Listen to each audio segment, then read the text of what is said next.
Hey everybody, welcome back. So now we're going to talk about DDoS and what it means, how it impacts the security of a company, etc. And you see that as we talk about DDoS, we're going to refer back to different concepts that we've already talked about before. And this is something that we're usually doing because as we're moving forward through the different topics, you see how it's all interconnected and how, as you know one thing, it's easier for you to understand another, etc. And this topic now is no different. It's no different. Okay, so first of all, what is DDoS? The abbreviation itself stands for Distributed Denial of Service. And the first thing you might be wondering is, okay, so there is the term DOS, just DOS, which stands for denial of service, but then there's also DDoS, right? So what's the difference between the two, and why are we talking about DDoS? Now,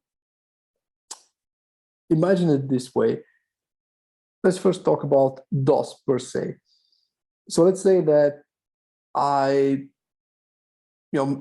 maybe I hate a particular website. Maybe it contradicts my beliefs, or I just want to take it down for some reason.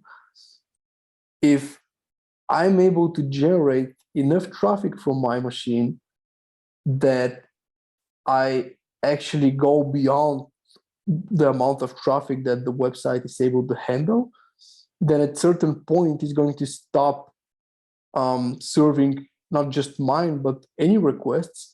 And at that point, it's going to become unavailable. Okay. So this would be DOS. Now, and when I say website, don't just think about websites, think about anything that you could do this against. You could do this against a website, you could do this against an external facing application, and so on and so forth. Okay, so that's DOS. Now, DDoS, let's say that you have the same thing. You have that one machine generating the traffic, but now multiply that by 10 or 100 or 1,000 or even 1,000,000. If I'm able to control hundreds and thousands of computers and have them generate as much traffic as possible against this single application or website, then obviously it would take me, obviously it would be a lot easier to bring down this website or application that I'm doing this against.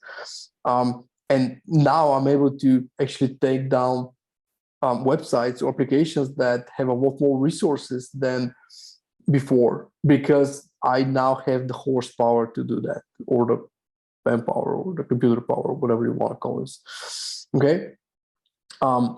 So this is why DDoS is distributed denial of service, because you're not doing this from one machine anymore. You're doing it from multiple machines spread across the world most of the time.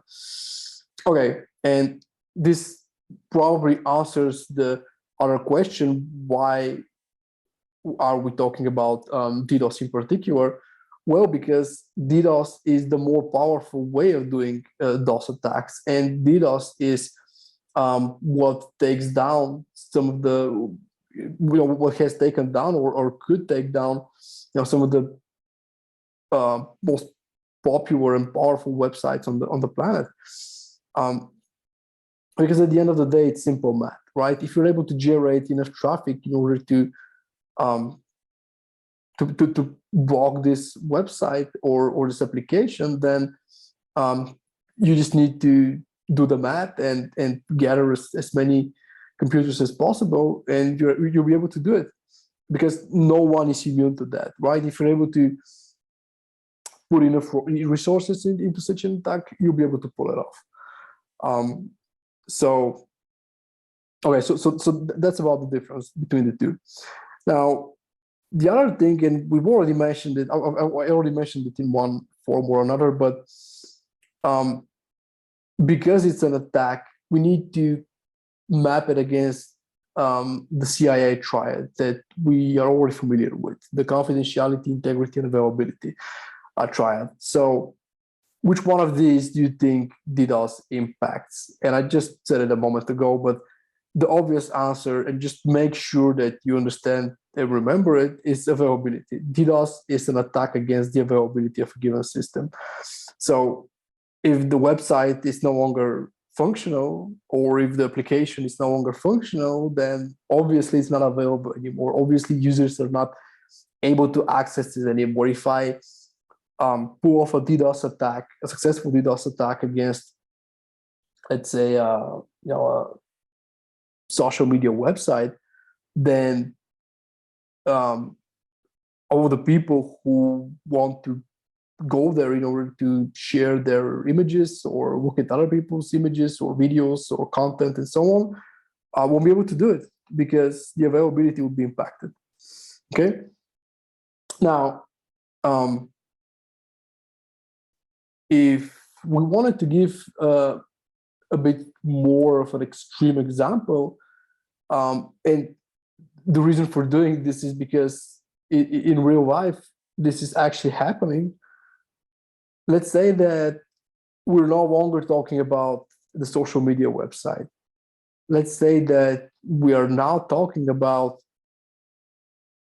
the life support system of a hospital. And because nowadays everything is becoming IT enabled, then if I'm able to pull off a successful DDoS attack against such a system, then this is no longer the conversation around people not able to work or users not able to access content and so on. This now becomes the conversation around human life, and you could actually take human lives by doing what I just described.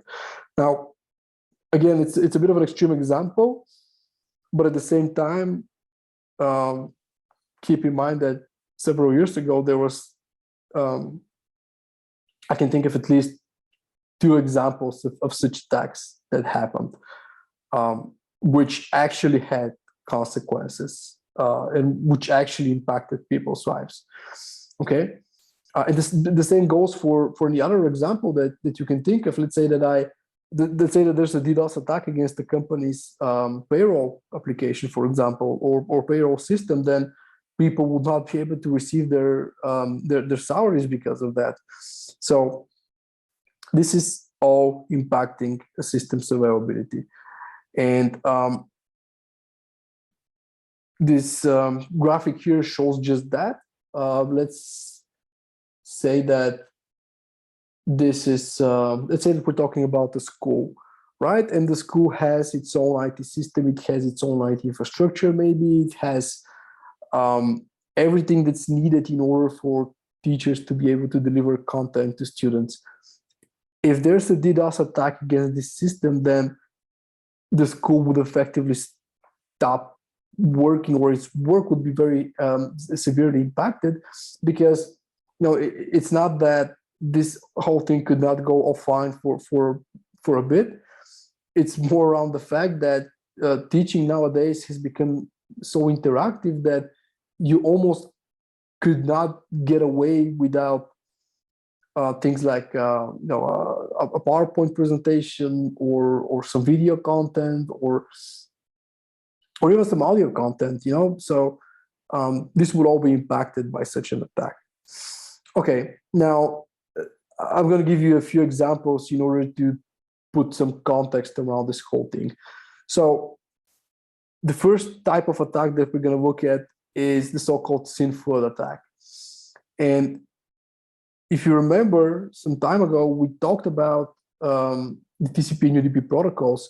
And when we talked about the TCP protocol, we mentioned that there was the so-called three-way handshake happening over there. And the three-way handshake is, so if you're looking at this graphic that I'm showing right now, imagine that on the left, it's the client, and on the right is the server. So because TCP is reliable, unlike UDP, you have, first you have the client sending a SYN request to the server. Then the server sends back a SYN ACK response, and then the client sends an ACK, and this completes the three-way handshake, and now you can have reliable data transfer between the two.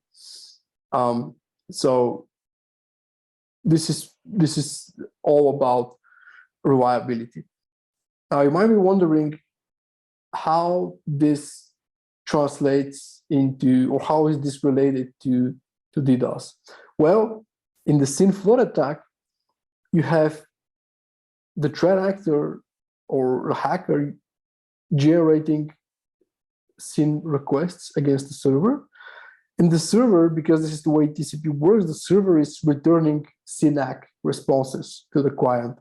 But then the client is never sending the last piece of the handshake. The client is never sending the ACK request.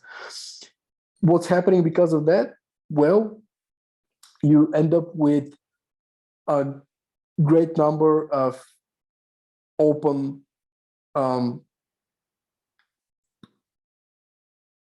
sessions that are not ending in any way, because the conversation is never completed, right? The handshake is hanging like that, waiting for that third request to go through, but it's never it never gets there. It never gets generated. So because of that, at a certain point, the ability of the system to handle more TCP requests gets exhausted, and you have, again, availability being impacted.